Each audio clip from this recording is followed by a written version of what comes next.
OBC आरक्षण पर सियासी दंगल चल रहा है। कांग्रेस और बीजेपी में खुद को ओबीसी का सबसे बड़ा रहनुमा बताने की होड़ पहले भी रही है और एक बार फिर दिखती। कांग्रेस ने कल इसे लेकर पूरे प्रदेश में विरोध प्रदर्शन की तैयारी की। हर जिले में इसको लेकर प्रदर्शन होगा। तो भारतीय जनता पार्टी सरकार के मंत्रियों ने कांग्रेस को ओबीसी का विरोधी कांग्रेस कैसे रही है इस मुद्दे पर घेरा है, अलग अलग बातें याद दिलाकर। कौन सी बातें, देखिए रिपोर्ट में।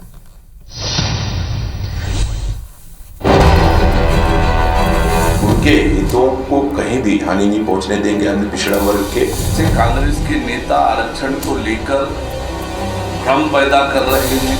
ओबीसी वर्ग को चुनाव लड़ने से वंचित करने का कोई काम किया है भारतीय जनता पार्टी की सरकार ने किया। कांग्रेस को कोई मुद्दा है नहीं उनके पास, लोगों को भरवाना है, लेकिन जनता जानती है वास्तविकता को। छत्तीसगढ़ में निकाय चुनाव को लेकर सियासी दलों ने कमर कसनी शुरू कर दी है। निकाय की सीटों में आरक्षण भी तय हो चुका है। इस बीच कांग्रेस ने ऐलान किया है कि वो बुधवार को सूबे के सभी जिलों में प्रदर्शन करेगी। कांग्रेस के सियासी दाव से पहले ही बीजेपी ने एक प्रेस कॉन्फ्रेंस कर कांग्रेस की घेराबंदी कर दी। साय सरकार के 3 मंत्री और बीजेपी अध्यक्ष ने सिलसिलेवार ढंग से कांग्रेस को आड़े हाथों लिया और ओबीसी विरोधी करार दिया। कांग्रेस पार्टी हमेशा से आरक्षण की विरोधी रही है, अन्य पिछड़ा वर्ग की विरोधी रही है। ये पूरा इतिहास बताता है कि कांग्रेस के नेता आरक्षण को लेकर भ्रम पैदा कर रहे हैं। तो ये कांग्रेस की जो परंपरा रही है उसी का ये निर्वहन ये कर रहे हैं। हम निश्चित रूप से उसकी तुलना में कहीं अधिक और इसको प्रावधानित करेंगे और उनके हितों को कहीं भी हानि नहीं पहुंचने देंगे अन्य पिछड़ा वर्ग के। भारतीय जनता पार्टी का शुरू से मानना रहा है कि छत्तीसगढ़ में हमारे सभी समाज और सभी वर्गों की और प्राथमिकता से वो किया जाए। बीजेपी सरकार के मंत्रियों के साथ साथ खुद सीएम साय ने मोर्चा संभाला और सरकार को ओबीसी हितैषी बताते हुए कांग्रेस पर जनता को गुमराह करने का आरोप लगाया।